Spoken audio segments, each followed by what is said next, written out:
Bienvenidos a la clase de hoy. Hoy nos vamos a dedicar a hablar de la farmacología, ¿sí? Tiroidea.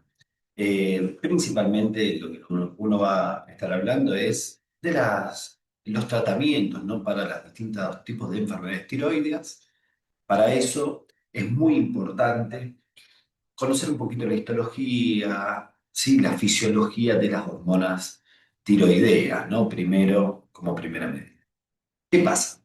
Primero vamos a recordar entonces las funciones de las hormonas tiroides. ¿Sí? Acuérdense que tiene acción termogénica, que tiene su acción sobre la diferenciación celular y tisular, que tiene un efecto metabólico, es decir, aumenta el metabolismo.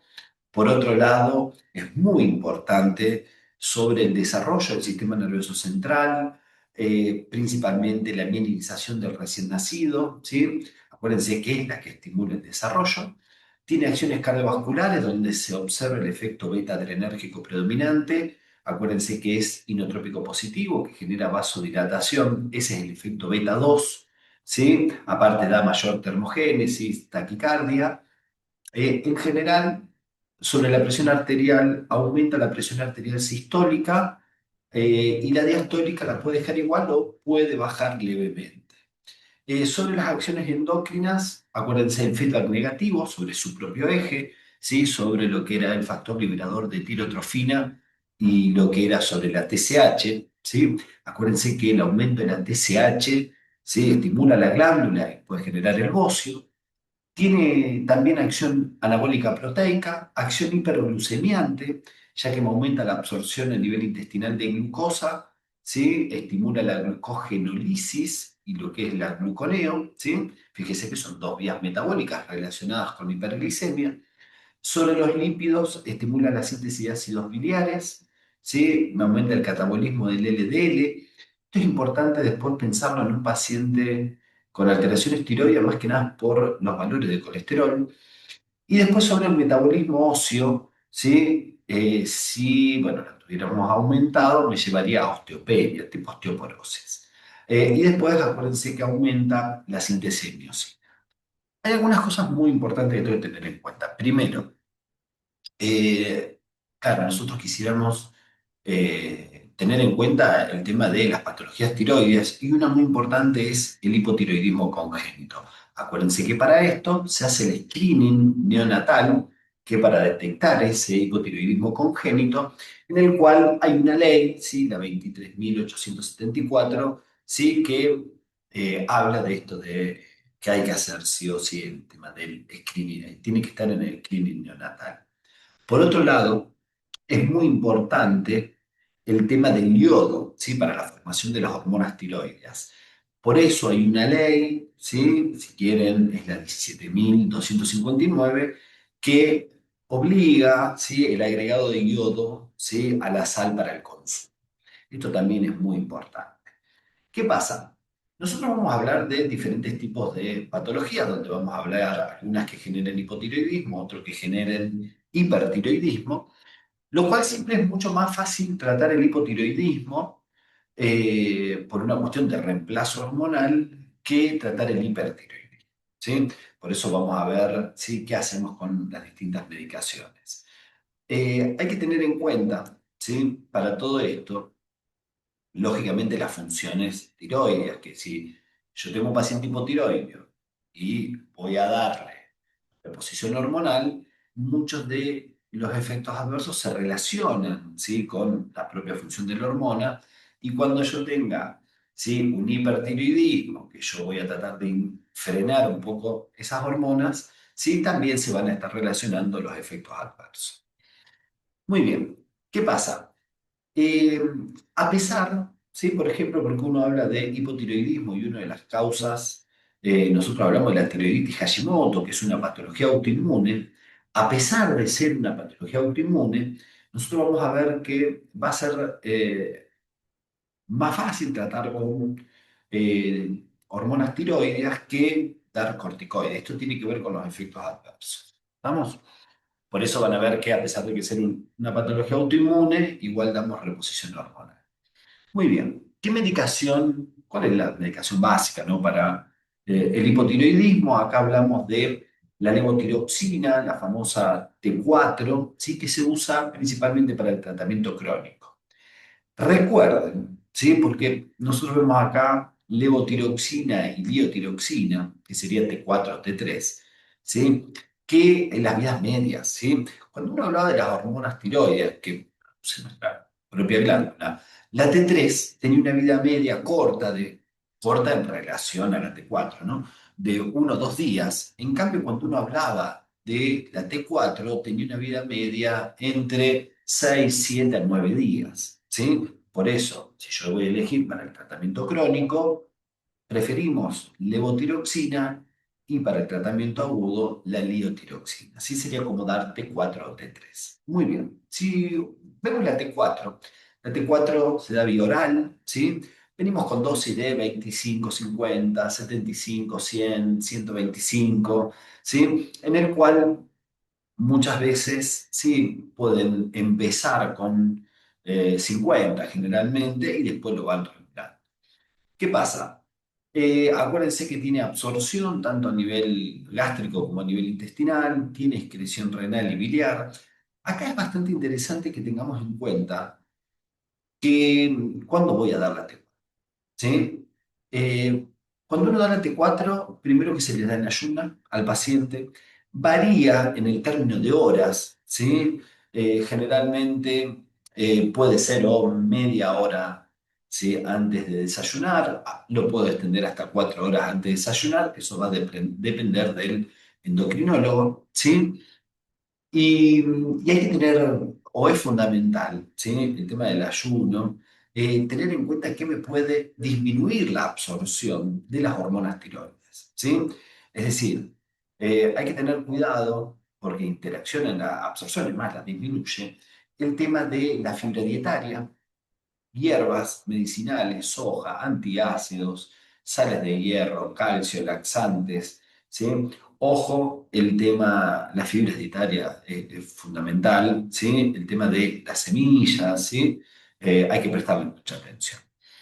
Por otro lado, ¿cuál es el mecanismo de acción? Nosotros lo que estamos haciendo es estamos haciendo reemplazo hormonal o reposición hormonal, ¿sí? Por eso lo que nosotros estaríamos es supliendo ese déficit de T4 endógena, ¿sí? Acuérdense que la T4 en nuestro organismo es convertida en T3 en los tejidos periféricos, entonces va a ir a actuar sobre esos receptores nucleares que tenemos para hormonas tiroides, que lo que hace después es regular el metabolismo, el desarrollo, la homeostasis, ¿sí? Energética y regulo ese pasaje de T4 a T3, ¿sí? Esa desiodación, ¿sí? Acuérdense que la enzima se llama 5-monodeshiodasa, ¿sí? Que es la enzima que desyoda la T4 y la convierte en T3 y la T3 es la que es activa. Muy bien. Para esto, nosotros, ¿qué usos terapéuticos? ¿Sí? Tratamiento de hipotiroidismo, ya sea de origen primario o central, ¿sí? Que es lo básico que nosotros vamos a tratar. ¿Qué vamos a pensar como efectos adversos o reacciones adversas al medicamento? Acuérdense que dosis excesiva causaría sobreestimulación tiroidea, ¿sí? Y entonces empiezan, sí, las palpitaciones, el temblor, la osteopenia, que podría ser otra de las cosas que hay que controlar, el tema de arritmias, ¿sí? Es raro que den reacciones adversas o reacciones más bien alérgicas, ¿sí?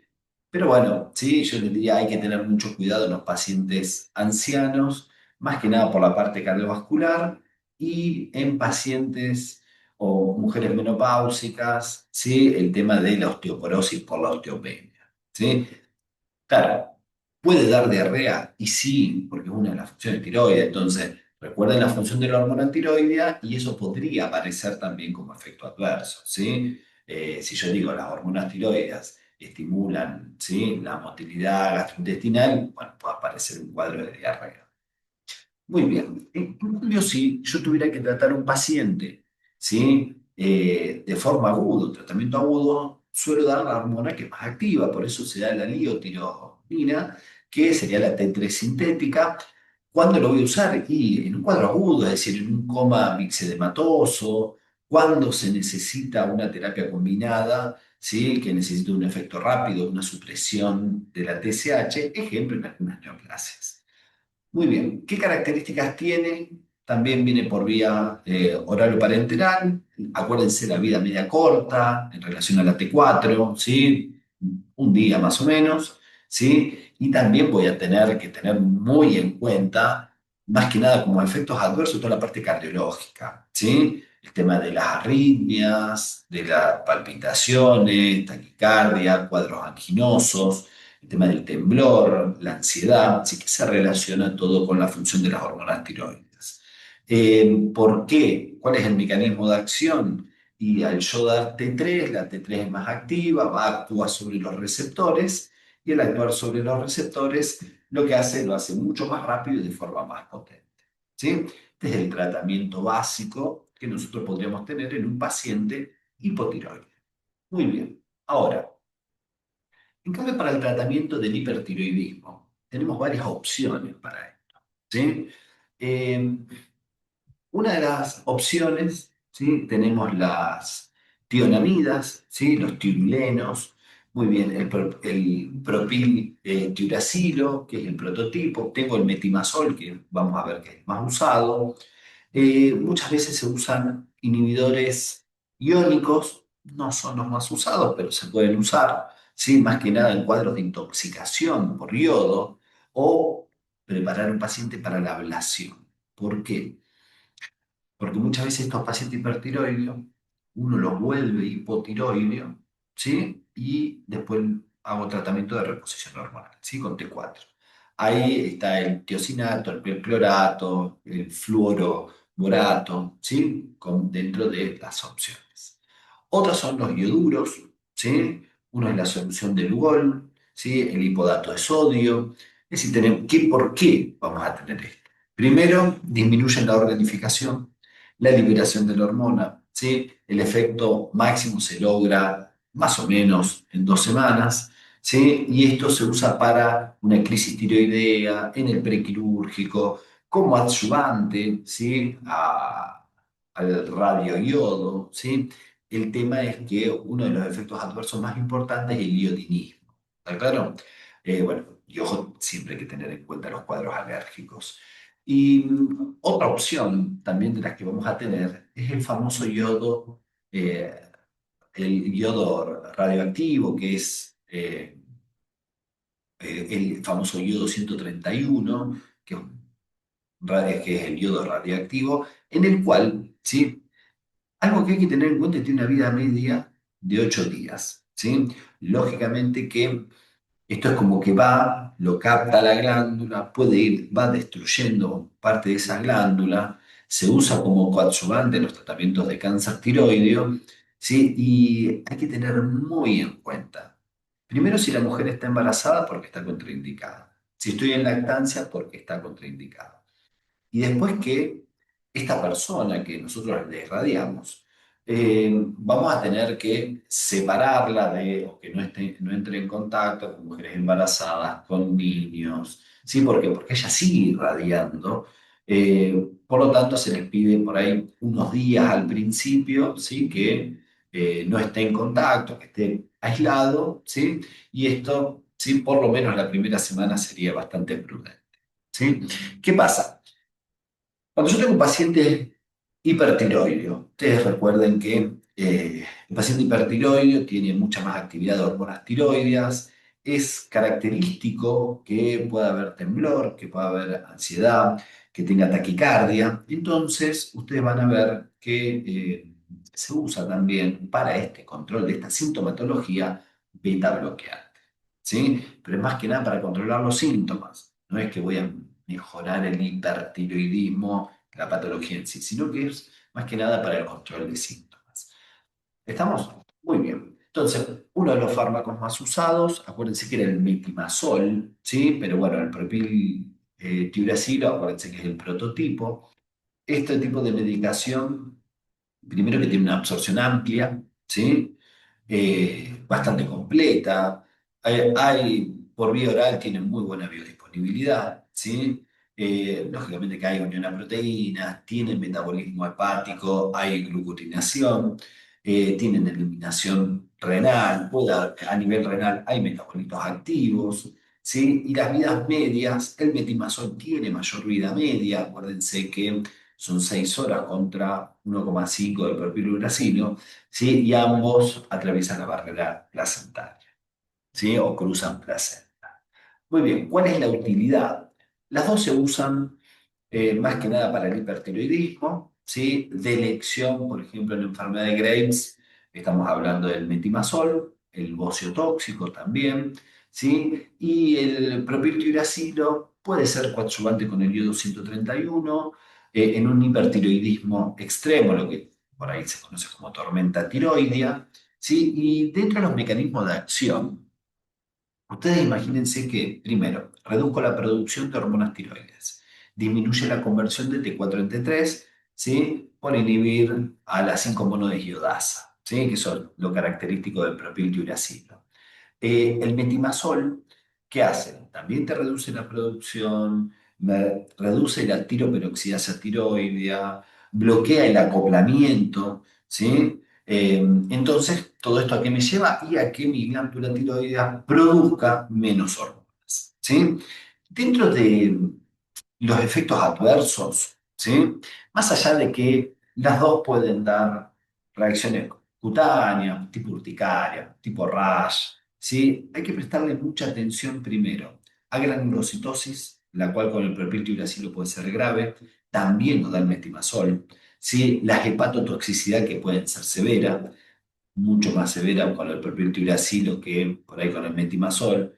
El propiltiuracilo podemos ver, por ejemplo, neuropatías, ¿sí? Como para ir agregando. Por ahí en el metimazol puede haber dolores articulares, algo de fiebre, ¿sí? Esto es como para que tengamos una noción de cómo es el tratamiento, ¿sí? De las hormonas tiroides o del hipertiroidismo. Yo acá les dejo el cuadro, esto, el que tienen de Goodman, ¿sí? En el cual por ahí uno ve, por ejemplo, ¿sí? Cuando busca acá el tema del perclorato, ¿sí? Por ahí tendría que ser elaborado especialmente, es para mejorar la respuesta, ¿sí? A las tioamidas en una enfermedad de Graves refractaria, la famosa solución de Lugol que reduce también la secreción y síntesis de hormonas tiroideas, ¿sí? Hay un yoduro de potasio, ¿sí? Que también, ¿sí? Es lo mismo que la solución de Lugol en sus efectos, ¿sí? El yodo 131, que es muy eficaz, muy efectivo en la cura de lo que era el hipertiroidismo de forma permanente. Claro, el tema es que este tratamiento, recuerden que terminó generando hipotiroidismo. Entonces, al generar hipotiroidismo, después el paciente va a quedar para toda la vida, lógicamente, con reposición hormonal por T4, ¿sí? Por eso es tan importante el iodo 131. Pasa que, bueno, en tumores, sí, es bastante importante, muy importante, y siempre recuerden, ¿no? Que está contraindicado en el embarazo, ¿sí? Por lo menos como para tener, ¿sí? Algunas de las generalidades de la farmacología que influye sobre las hormonas tiroides, ¿sí? Espero que les haya gustado, suscríbanse al canal y nos estamos viendo en la próxima clase, ¿sí? Hasta luego, nos vemos, chao, chao.